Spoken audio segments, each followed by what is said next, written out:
Hi everyone, welcome back to my channel Tanvi agrochemicals. और आज मैं लाई हूँ आप सबके लिए एक नया यूनिट या एक नया टॉपिक जिसे हम कहेंगे नेमेटिसाइड्स। ठीक है, इससे पहले हमने रोडेंटिसाइड्स कंप्लीट किया था, आज हम नेमेटिसाइड्स पढ़ेंगे। तो सबसे पहले डेफिनेशन से स्टार्ट करते हैं और उससे पहले thank you for watching my videos and keep on share, like and subscribe. और अगर आपका कोई भी क्वेश्चन है you can ask me in my Telegram group, go and join that group and start writing the questions, right? I will definitely reply on them. Okay, so let's start. Nematicides, chemical control of plant parasitic nematodes.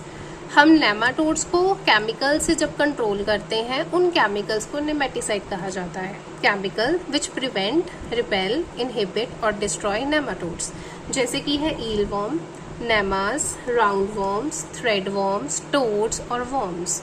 ये सारे nematodes में आते हैं। Major plant parasitic nematodes कौन से हैं?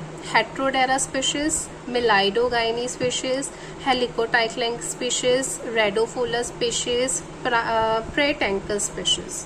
Again बता रही हैं, Heterodera species, Meloidogyne species, Helicotylenchus species, Radopholus species and Pratylenchus species. ठीक है, अब कौन कौन से मेथड्स हैं जिनसे हम नेमाटोड्स को, ठीक है, अपने फील्ड में कंट्रोल कर सकते हैं? सबसे पहले हीट से, दूसरा है हॉट वाटर के ट्रीटमेंट से, तीसरा है सैनिटेशन से। सैनिटेशन में पर्टिकुलरली क्या आता है? Use of nematode free plant stock. ठीक है, फोर्थ में है टाइम ऑफ प्लांटिंग और हार्वेस्टिंग से, फिफ्थ में है रिमूवल और destruction of infected host.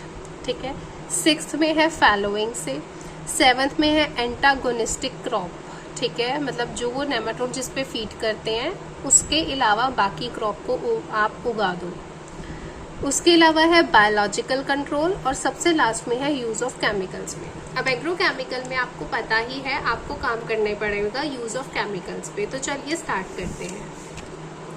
Basically 5 type की मैंने यहाँ पे केमिकल की यूज डिस्कस करूंगी आज। ठीक है, सबसे पहले है हैलोजिनेटेड हाइड्रोकार्बन्स। हाइलोजिनेटेड हाइड्रोकार्बन्स में आता है डाइब्रोमोक्लोरोप्रोपेन। देखिए बिल्कुल सिंपल है इसका स्ट्रक्चर। सबसे पहले आप प्रोपेन ड्रॉ कर लीजिए, मीथेन, इथेन, प्रोपेन।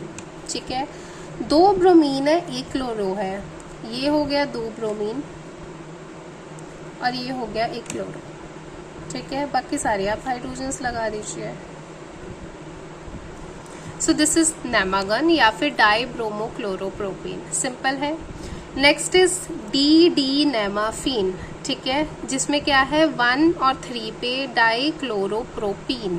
प्रोपीन में क्या आ जाएगा? डबल बॉन्ड आ जाएगा। ये लिक्विड है, इसका सिस है 50% और इसका ट्रांस भी है 50%। ठीक है, नेक्स्ट इज मिथाइल ब्रोमाइड। उससे नेक्स्ट है इथाइलिन डाइब्रोमाइड। ठीक है, उससे नेक्स्ट है आइसोथायोसाइनेट। ठीक है, आइसोथायोसाइनेट एक होता है CnCS, एक होता है CSN। ठीक है, ये 2 तरह से है। देखो, थायोसाइनेट और आइसोथायोसाइनेट में सिर्फ पता है क्या फ़र्क होता है? आप किस तरफ से बॉन्डिंग कर रहे हो। ठीक है, अगर आप बॉन्डिंग जो है C+N नाइट्रोजन से कर रहे हो तो वो थायोसाइनेट बन जाता है। अगर आप सल्फर से कर रहे हो तो वो आइसोथायोसाइनेट बन जाता है। केमिस्ट्री में सिर्फ दोनों में इतना ही फ़र्क है। ठीक है, अब आइसोथायोसाइनेट में सबसे पहले आ रहा है आपसे मेथम, सोडियम और वैपम। अब देखिए यहाँ पे इस ग्रुप को नाम ये देने का मतलब ये है, सिंपल से मीनिंग है कि उन्होंने जो ग्रुप है ना NCS, जिन मॉलिक्यूल्स में ये चीज़ आ रही है उनको एक ग्रुप में कैटेगराइज कर दिया।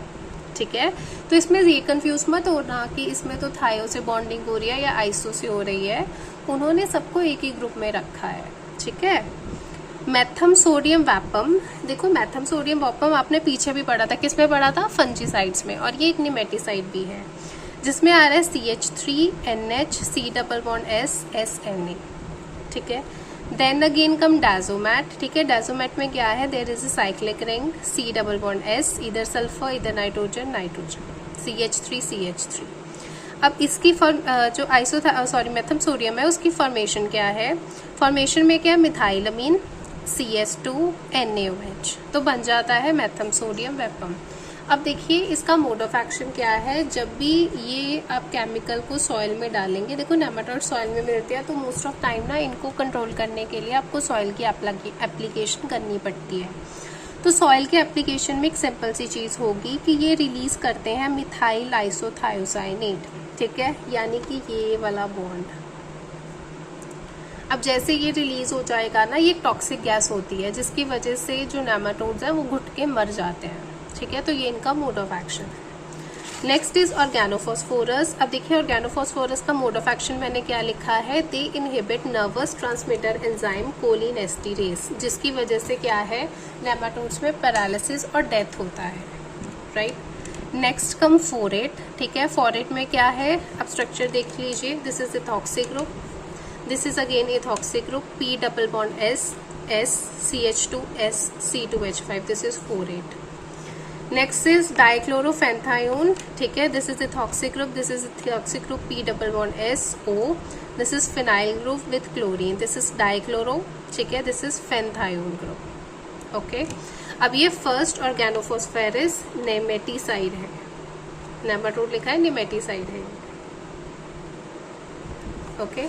Next come carbamate. कार्बामेट्स में बहुत सिंपल है, एल्डी कार्ब, ट्रेड नेम टैमिक और कार्बोफ्यूरान, ट्रेड नेम फ्यूराडन और ऑक्सामिन, ये 3 नेमेटिसाइड्स की तरह भी काम करते हैं, ओके। इसके बाद है बोटेनिकल्स। बोटेनिकल्स में है नीम केक, करंज केक, महुआ केक और मैरीगोल्ड। ये सारे बोटेनिकल्स जो हैं ये नेमेटिसाइड्स की तरह भी एक्ट करते हैं, राइट। तो ये रहा आपके केमिकल्स जिन्हें आप नेमेटिसाइड्स की तरह मोस्टली यूज करेंगे। Thank you for watching this video and don't forget to like, share and subscribe.